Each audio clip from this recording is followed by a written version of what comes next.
இப்போ நாம் இந்தியாவில் அமைந்துள்ள மகாராஷ்டிரா மாநிலத்தில் உள்ள அகமத் நகர் என்ற இடத்தில் உள்ள சீரடிக்கு சென்று கொண்டிருக்கிறோம். சீரடி வருவதற்கு இன்னும் 11 கிலோமீட்டரில் இருக்கிறது. சீரடி பாபாவுடைய ஆர்ச்சை நெருங்கிட்டோம்.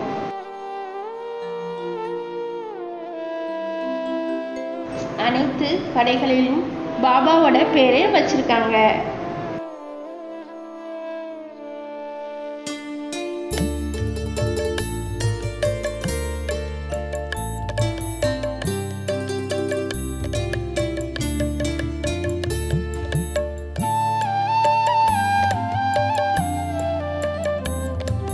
சீரடியை இப்ப நம்ம நெருங்கிட்டோம் நண்பர்களே. சாய்பாபா மந்திர் காம்ப்ளெக்ஸை இப்ப நம்ம நெருங்கிட்டோம்.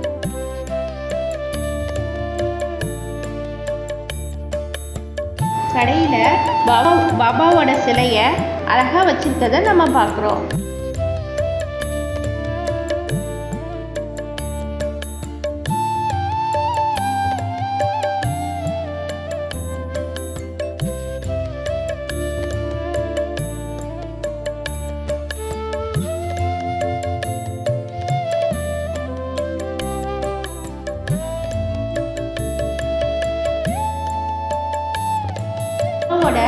அழகிய சிலையை நான் இப்போ உங்களுக்கு காட்டுறேன். இப்பொழுது நாம் பாபாவை தரிசனம் செல்லும் வழியில் சென்று கொண்டிருக்கிறோம்.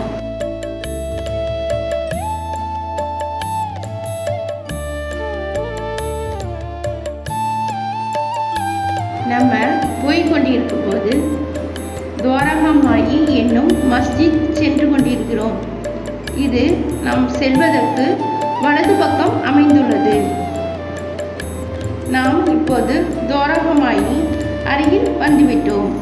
இதுதான் சாய்பாபா தங்கியிருந்தார். இங்கு நாம் துவாரகாமாயின் உள்ளே நுழைந்தவுடன் வலதுபுறம் பாபா அமர்ந்திருப்பார். அதற்கு எதிரே துனி என்னும் புனித நெருப்பு எரிந்து கொண்டிருக்கிறது. இந்த நெருப்பானது சாய்பாபாவால் உண்டாக்கப்பட்டது. இது பல வகையான நோய்களை இதிலிருந்து வரும் சாம்பல் நோய்களை நீக்க வல்லது. இது வேப்பிலை மற்றும் பசுமாட்டின் சாணத்தால் செய்யப்பட்டது. இதிலிருந்து வரும் சாம்பல் பல வகை நோய்களை போக்க வல்லது. இந்த நெருப்பு 100 ஆண்டு காலமாக எரிந்து கொண்டிருக்கிறது.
துவாரகாமாயில் மக்கள் தங்களுடைய குறைகளை பாபாவிடம் வந்து பிரச்சனைகளை கூறி போக்கிக் கொள்வார்கள்.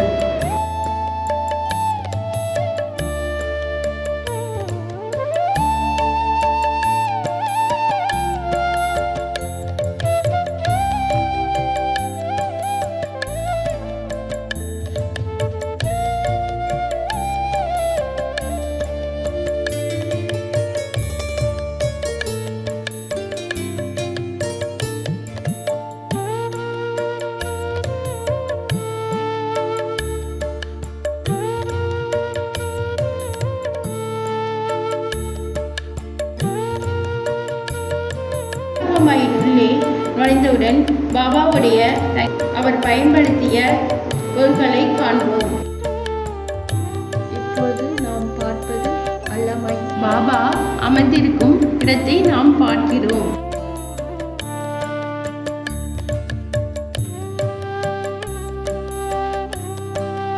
பாபாவின் பொற்பாதங்களை நாம் காண்கிறோம். பாபா சாய்ந்து அமர்ந்திருக்கும் தூணை இப்போது காண்கிறோம்.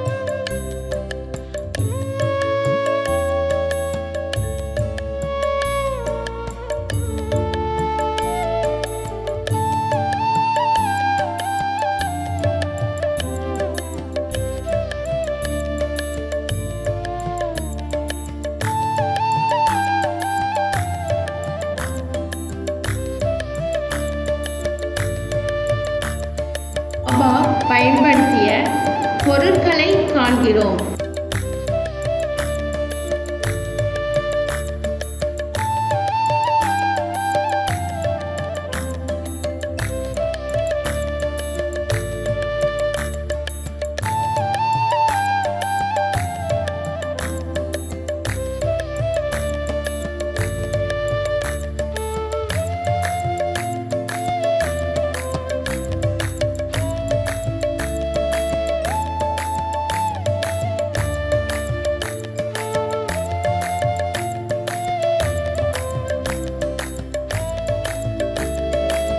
பாபா அமர்ந்து இருந்த பாறையை பார்க்கிறோம். பாபாவின் அமர்ந்திருந்த பாறையின் மேல் பகுதியில் பாபாவுடைய பாதங்கள் பதிந்து அமைக்கப்பட்டுள்ளது. அதன் அருகில் சிறியதாக புலி சிலை அமைக்கப்பட்டுள்ளது.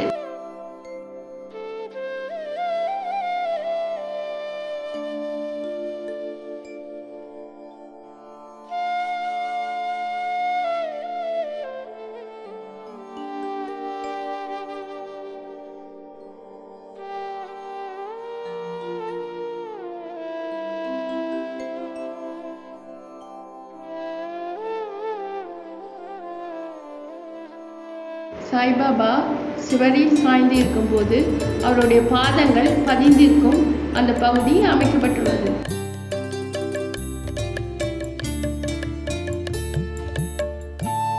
பாபா சமையல் செய்த இடத்தை காண்கிறோம்.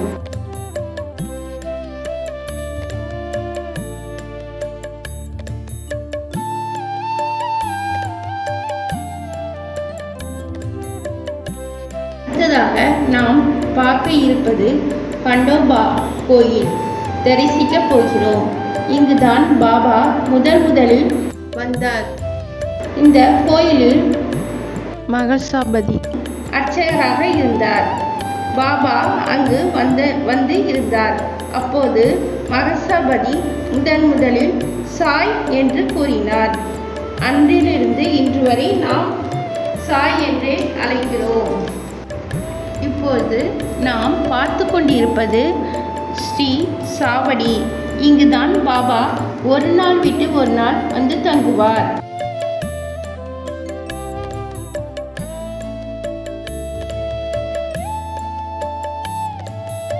சாவடியில் பாபா அந்தரத்தில் பலகை அமைத்திருப்பார்.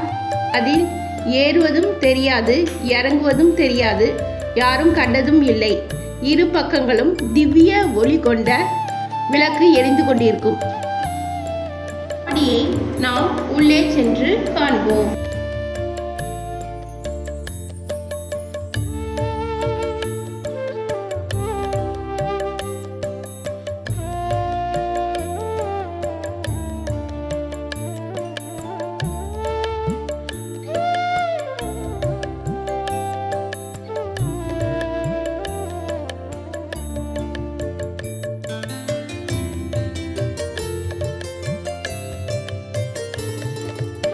பாபா தியானம் செய்யும் வேப்ப மரத்துக்கு அருகில் குருஸ்தான் அமைந்துள்ளது. இந்த வேப்ப இலைகள் மிகவும் இனிக்கும். அடுத்தது நாம் பார்க்க இருப்பது நந்தா தீப். பாபா ஏற்றிய விளக்கு இது இன்னும் எரிந்து கொண்டிருக்கிறது. தத்தாத்திரேயர் சிலையை நாம் காண்கிறோம்.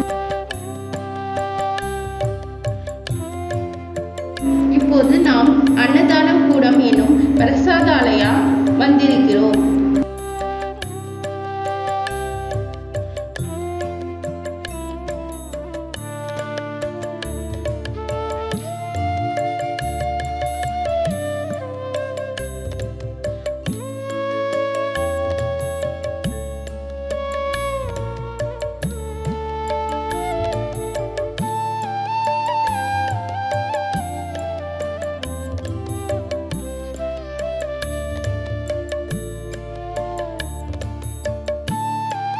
இங்கு சாய்பாபா அடுப்பு எரியும் போது பாபா தன் கைகளை விட்டு சமையல் செய்யும் அழகிய சிலை அமைக்கப்பட்டுள்ளது.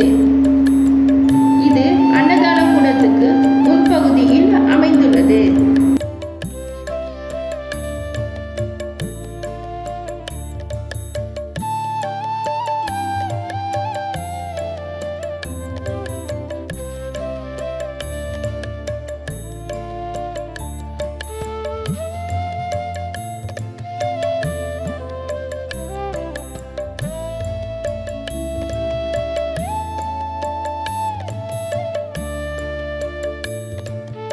இங்கு சுவையான உணவு கொடுக்கப்படுகிறது.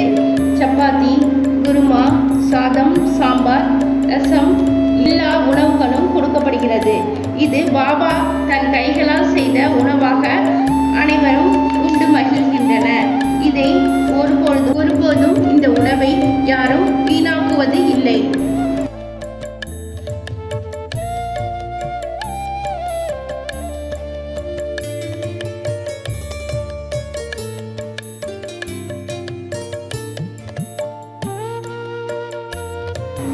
இங்கு சுவையான உணவு தரப்படுகிறது.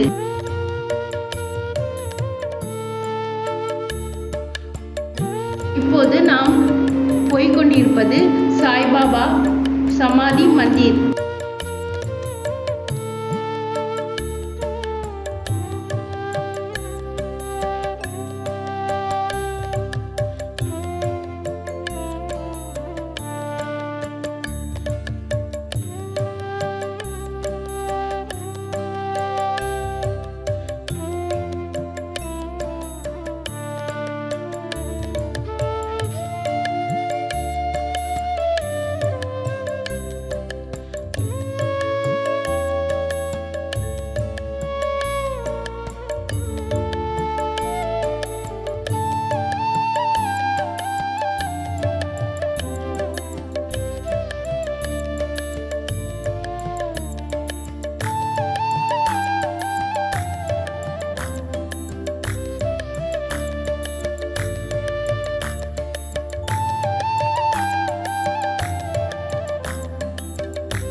ஸ்ரீ சாய்பாபா சமாதி மந்திரை தரிசனம் செய்து கொண்டிருக்கிறோம்.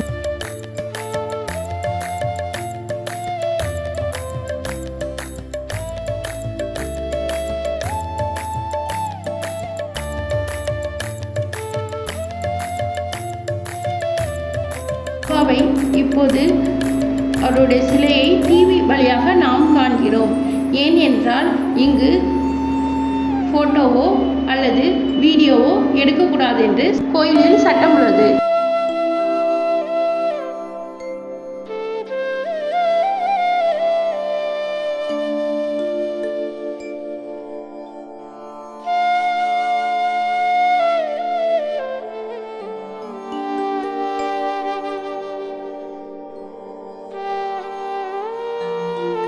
ஹனுமார் மந்திர் கோயிலுக்கு சென்று கொண்டிருக்கிறோம். வாருங்கள், தரிசிக்கலாம்.